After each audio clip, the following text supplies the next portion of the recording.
తమిళనాడులో 10 ఏళ్ల బాలిక దారుణ హత్యకు గురైన ఘటన తీవ్ర కలకలం రేపుతోంది. కోయంబత్తూరులో గురువారం షాపుకు వెళ్లిన బాలిక మిస్ అయింది.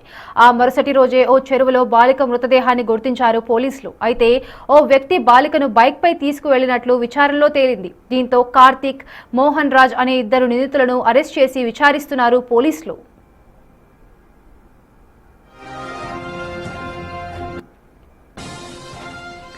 మైనర్ బాలిక మృతి తీవ్ర దిగ్భ్రాంతిని కలిగిస్తుందన్నారు తమిళనాడు సీఎం విజయ్. ఇలాంటి అమానవీయ చర్యలను సమాజం ఎన్నటికీ అంగీకరించబోదన్నారు. ఈ కేసులో త్వరగతిన దర్యాప్తు పూర్తి చేసి నిందితులకు కఠిన శిక్ష పడేలా చేస్తామని హామీ ఇచ్చారు. వెంటనే ఛార్జ్షీట్ దాఖలు చేసేందుకు అవసరమైన చర్యలు తీసుకోవాలని పోలీసులను ఆదేశించారు సీఎం విజయ్. మహిళలు, పిల్లలపై ఇలాంటి ఘోరమైన చర్యలకు పాల్పడే వారికి చట్ట ప్రకారం కఠిన శిక్షలు పడేలా తమిళనాడు ప్రభుత్వం వ్యవహరిస్తుందని స్పష్టం చేశారు.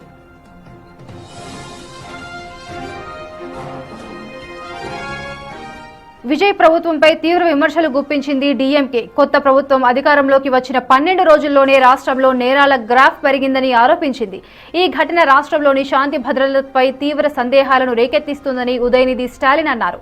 బాలిక హత్యకు బాధితులైన వారిని వీలైనంత త్వరగా న్యాయస్థానం ముందు నిలబెట్టి కఠిన శిక్ష విధించాలని డిమాండ్ చేశారు.